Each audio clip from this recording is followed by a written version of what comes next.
Parlamento Nacional ratifica o protocolo adesão Timor-Leste da Organização Mundial de Comércio. Terça-feira de semana, Parlamento Nacional aprova proposta resolução número 12/6 com a ratificação do protocolo adesão Organização República Democrática Timor-Leste da OMK.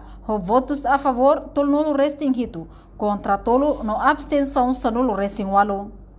Ministro Coordenador Assunto Econômico, atual Vice-Primeiro-Ministro Francisco Calbuadilai explica: Organização OMK sai prioridade para política comércio externa, nebe Timor-Leste integra e a nível global, no regional e a área de desenvolvimento infraestrutura, enquadramento jurídico, político, econômico, recurso humano no seluktan.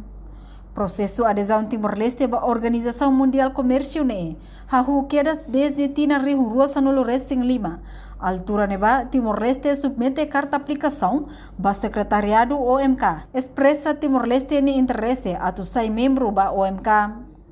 Timor-Leste assina protocolo adesão da OMK e a loron sanolo resi ninfula fevereiro tinang e a Abu Dhabi e a âmbito reunião conferência ministerial Organização Mundial Comércio badala sanolo resintolo.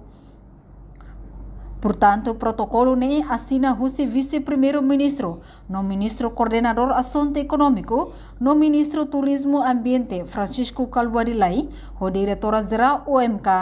Reportagem Melda Fátima, televisão Timor-Post.